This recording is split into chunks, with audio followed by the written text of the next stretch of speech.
and good evening. I'm Melisa Idris. Welcome to Consider This. This is the show where we want you to consider and then reconsider what you know of the news of the day.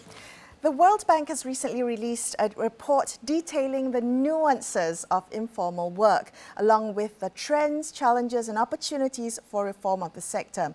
So today on the show, we'll explore not just the findings of the report, but also the broader implications and challenges faced by millions of workers who are currently engaged in informal work. Joining me on the show tonight is Dr Amanina Abdur Rahman. She's an economist with the World Bank, focusing on the area of social protection and jobs. Dr Amanina, thank you for being on the show with me. So the data released by that was represented in the report showed that the rate of informal employment in Malaysia has been on a declining trend. And I'm just wondering what that signals about the labour market. Is this a good thing? Should we be aiming to eliminate informal employment, or is that possible or even desirable? Thanks for this question, Melissa, and thanks for having me.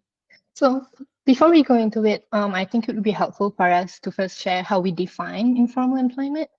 So in many jobs, employment provides workers with social protection, which includes contributory social insurance, or SOCSO in Malaysia, as well as retirement savings or pensions, which is EPF for the private sector in Malaysia.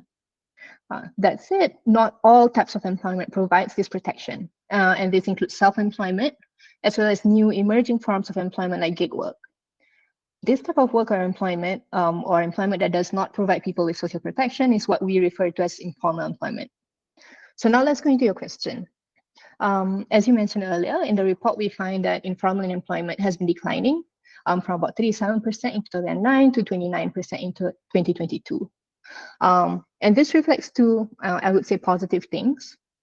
First, Malaysia is a growing economy that's on the verge of transitioning into high income status.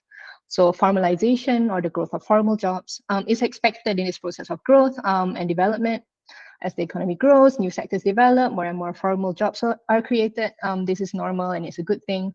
And it increases its share relative to informal employment, which is why we see informal employment going down.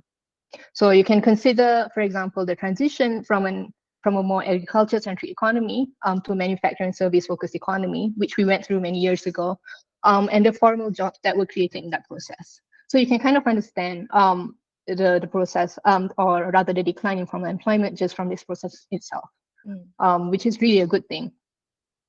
Second, the declining rate of informal employment also reflects efforts to strengthen social protection in the form of voluntary schemes. Both EPF and SOCSO have schemes that any worker, including the self-employed and gig workers, can subscribe to. EPF introduced its voluntary scheme, now called Aisaraan, in 2010.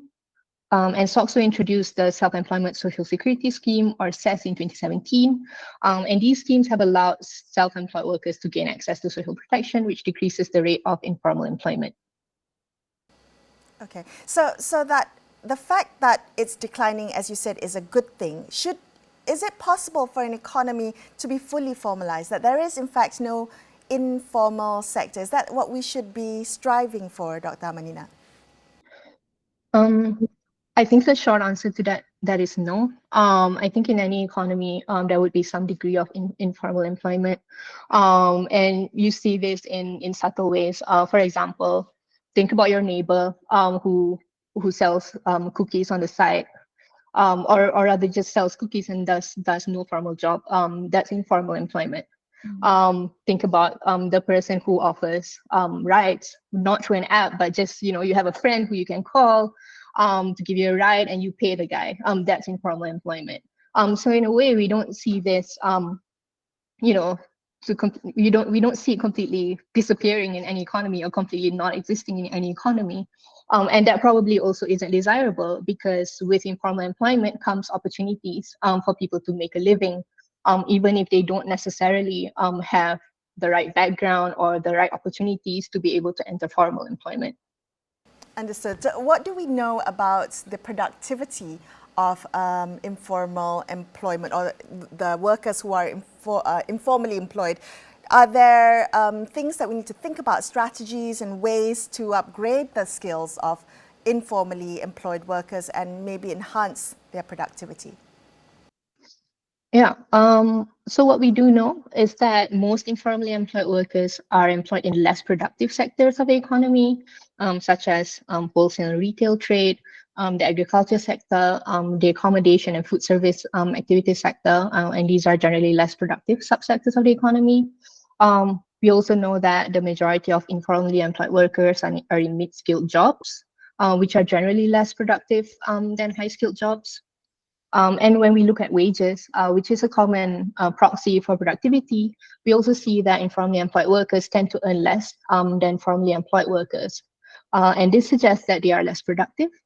The gap in productivity between formal and informal workers is slightly less than the gap in wages would have us believe, just because wages are determined by many other factors. And we elaborate on this in the report. But in short, there is some evidence that informally employed workers are generally less productive than formally employed workers. And are there strategies to increase that productivity levels? Yeah, so in terms of strategies to enhance their productivity, we suggest a few things. One of it is to regularly update the curriculum of TVET and skills training programs, taking input from employers or platforms, and to ensure the development of strong foundational skills through the education system, including on digital skills and emerging technologies. Unlike formal workers, informal workers typically also don't have access to training programs organized by employers, including those conducted using the HRD Corp levy. And so we recommend the government to encourage employers and digital labor platforms to provide training for informal workers with the goal of improving their own productivity, right? If firms invest in the productivity of these workers, their own productivity will improve. And some of the ways to encourage employers to do this could potentially include providing recognition to employers that do this and by sharing best practices. Another important strategy could be increasing awareness on programs that allow skills to be recognized. And the government already has some of these, namely the accreditation of prior experiential learning, or APEL, and the recognition of prior learning, RPL initiatives. And what these initiatives do is that they recognize skills that workers have obtained and provides them with a platform to develop their careers based on these recognized skills. Informal workers, after all, may have a lot of valuable skills and experience that they have accumulated from working, but if these are not recognized, it will not be able to facilitate their career development. I'm speaking to Dr. Amanina Abdur Rahman from the World Bank about its recently released report. We're going to take a quick break here and consider this. We will be right back. Stay tuned.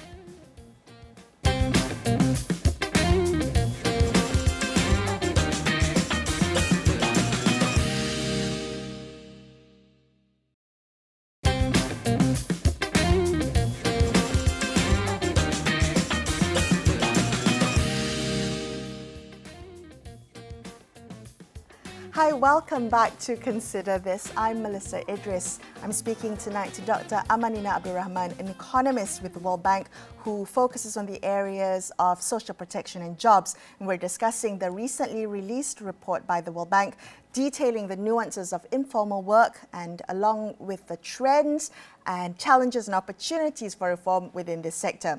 So, Dr. Amanina, at the start of our conversation, you had mentioned that there will always be some form of informal employment within any economy, but what's important is to consider the levels of social protections that they might have. So when we think about social protections, in many countries, and Malaysia is included, social protections are traditionally tied to formal or fixed employment.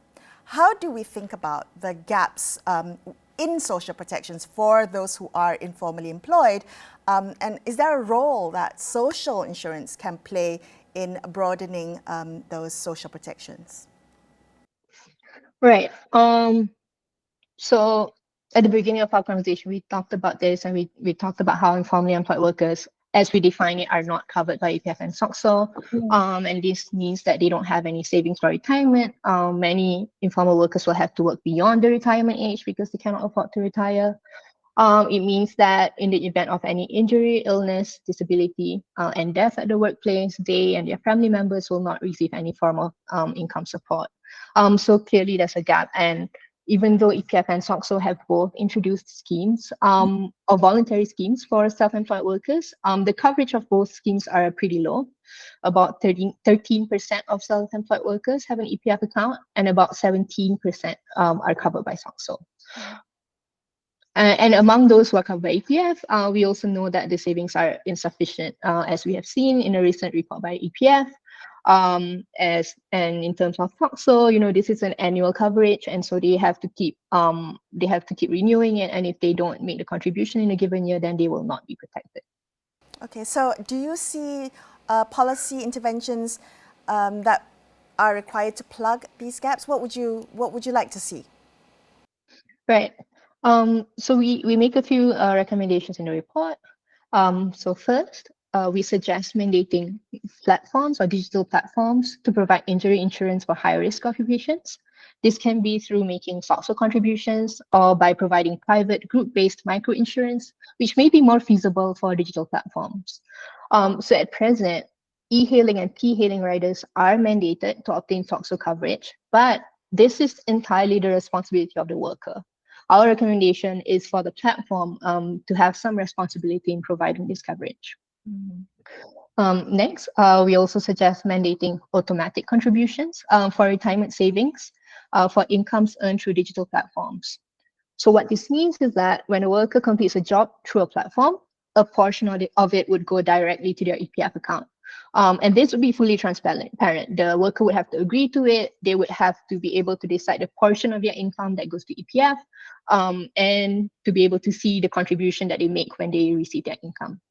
I mean, that's quite interesting to kind of look at the responsibility of digital platforms when providing these protections, particularly because a lot of platforms, I think, operate, it's not quite as straightforward. Many platforms operate in multiple jurisdictions outside of Malaysia as well. So how do we think about that, the responsibility of those digital platforms in providing protection for those who are informally employed? Right. So I should have mentioned earlier that there are different types of digital labor platforms. And when I was speaking earlier, I was kind of focusing on what we call location-based digital labor platforms, which connect workers in the same location, such as Grab and Foodpanda, but also Make Easy, Care Concierge.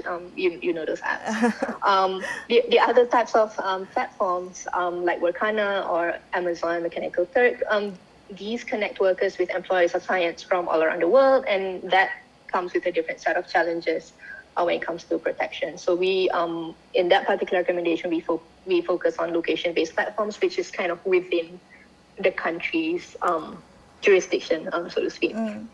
Right. So I'm glad that you pointed to the different types of digital platforms. There are also different types of informal workers. They're not homogenous. So how do we think about that when it comes to policy? Because what does that mean for policy, and what does that mean for the measurement of informality? Right. Yeah, so it's very important to note that informal workers are not the same, as you mentioned. I think because gig work is relatively new and because it's growing so rapidly, there is a tendency for us to think about gig workers when we talk about informal workers. But as I mentioned earlier, informal employment has existed long before gig work. Agricultural or farm workers, hawkers, street vendors, the person next door, as I said, these are all examples of informal workers. And so to be able to measure something, we need to be able to define it. And the fact that informal employment is so varied, there are so many types, does bring challenges to measuring it, both in Malaysia and around the world. There are lots of people, labor statisticians, that are still figuring out how best to do it. Really, there are people whose job is to think about how to do it. But basically, we do need to take into account this wide range, because if we don't, then we wouldn't have the information that we need to assess the profiles and needs of different types of workers. So one way that we did it, and in the absence of a comprehensive measurement, is to think about the policy objective that we have in mind. So in our report, we chose a measure that includes all types of workers across all sectors that are not protected by EPF or SOCSO, because our objective was to provide recommendations for protection. And then when we wanted to look at gig workers, we turned to the Malaysia Digital Economy Corporation because they have numbers of workers working on platforms. And then when we wanted to conduct interviews with hawkers, we tried to look at hawker registration data. But all of this is really to say that if we want to have a comprehensive view of the phenomenon of informal employment, we would need to look at various sources of data to be able to measure it. And then we would need to be able to kind of understand these different segments because each of them will have their own challenges. When we worked on the report, we actually did conduct interviews with different groups of informally employed workers, and we found that each of them faced very different risks. So food truck vendors, for example, mentioned that they experience risk of fire to their equipment, and that would affect their livelihoods. Another set of workers, care workers who take care of people in their homes, they experience the risk of injury when they, for example, need to carry a client.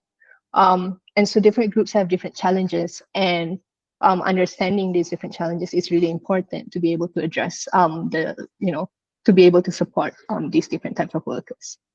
Yeah, I can understand the difficulty in trying to figure out the different forms of gig work. Is this something that you foresee as the future of work? Is this something that we will have to contend with going forward, and therefore we must get the measurements and the data right, and also whether there is a long-term vision for informal employment, particularly in Malaysia, Dr. Amanina? What do you think?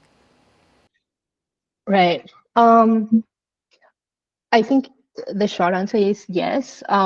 Gig work will persist. I think by all estimations, we see gig work persisting. It's a sector that's here to stay. Informal employment, it may decrease over time, but it's also likely here to stay. Yeah, here to stay. I don't think we will see a time where we can't find a hawker at the side of the street.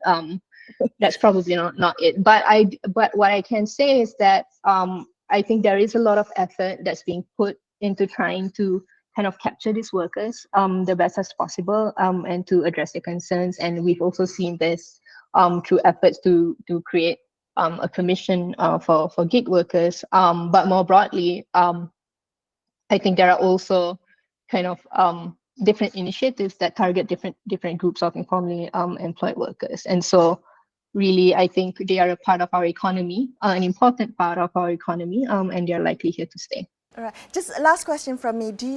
Where are we in terms of, compared to other countries? Are other countries also grappling with the same kinds of questions and, difficulties in defining and categorizing, or are they ahead and have a sort of better understanding of informal employment within their economy? Right.